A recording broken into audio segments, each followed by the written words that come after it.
Fala pessoal, hoje eu tô aqui para falar sobre um assunto que talvez você não saiba, ou pior, pense que saiba exatamente do que se trata. É isso mesmo, eu tô direto do nosso showroom, do showroom da First Line, e o nosso tema desse vídeo de hoje é laudo cautelar. E sabe por que eu tô trazendo esse tema para esse vídeo?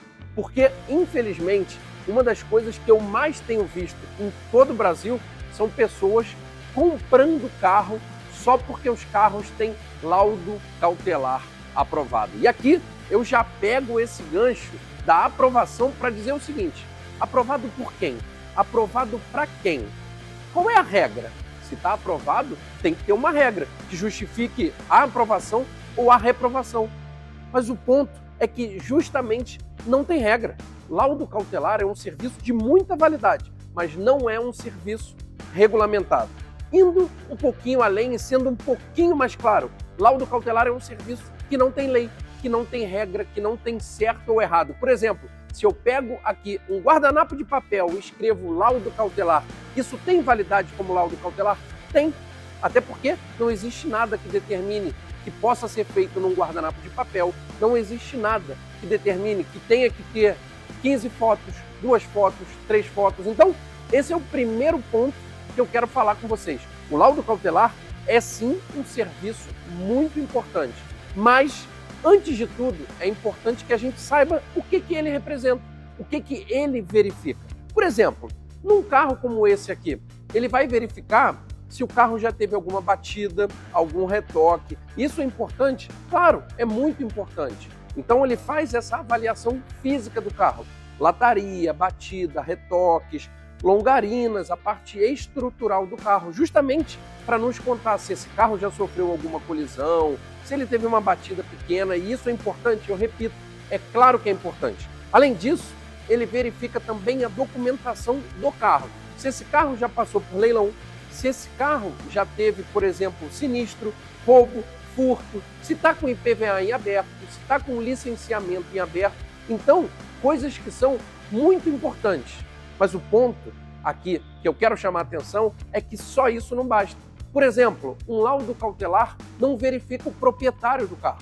E eu já comentei aqui em outro vídeo. O carro pode ser bom, mas se o proprietário tiver questões judiciais aí na beira de explodir, você, comprador de boa fé, pode comprar esse carro, transferir para você e mesmo assim entrar um bloqueio judicial que te impeça de rodar com o carro. Ah, Eric, mas aí na justiça eu consigo rebater. Tá bom, mas bastava que você tivesse pesquisado o proprietário antes de fazer essa negociação. E você sabia que o laudo cautelar não verifica isso? Esse é o ponto. Eu não estou aqui querendo comprar briga com as empresas de laudo cautelar. Muito pelo contrário, o que eu estou querendo aqui é trazer informação para cima da mesa, trazer transparência para que vocês que estão comprando carro em todo o Brasil só pelo fato de ser laudo cautelar aprovado, entendam que não existe regra para aprovação, para reprovação. Existe, por exemplo, o que a gente chama de acordo comercial na realização dos laudos cautelares. Sabe o que é isso?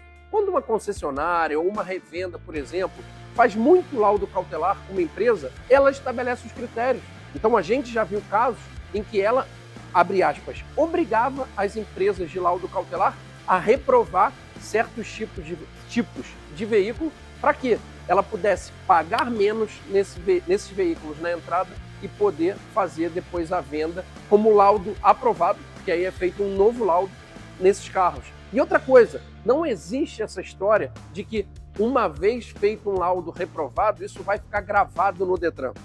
Detran são órgãos de governo, são órgãos estaduais. E eu comentei aqui que o laudo cautelar não tem lei, não tem regra.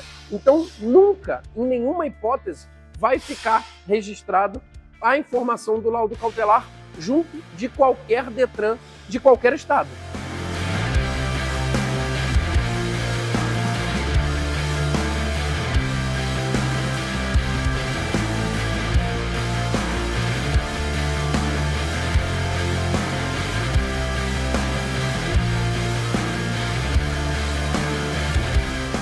Outro ponto que também é muito importante.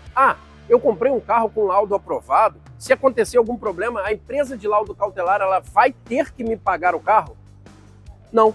Como eu já comentei, não existe nada de regulamentação, nada de legislação. Então não existe regra nenhuma que obrigue a empresa a fazer pagamento. A gente até já viu casos que elas pagam, mas pagam por opção. Então esse é um ponto importante. Mas pensa comigo, a hora que você estiver comprando, por exemplo, um veículo premium, uma Land Rover, uma Mercedes, uma Audi, uma Volvo, uma BMW, será que só saber se esse carro já bateu basta? Será que só saber se a documentação, se ele teve leilão ou não teve, basta?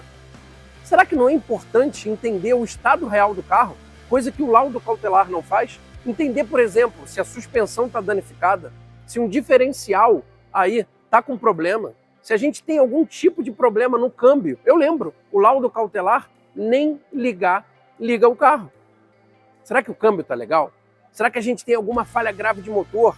Essas questões que eu estou dizendo, numa marca premium, passam facilmente de 40, 50, 60 mil reais. Esse é o ponto. Será que é seguro comprar um carro só com laudo cautelar aprovado?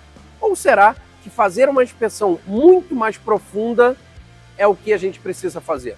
Fica essa reflexão.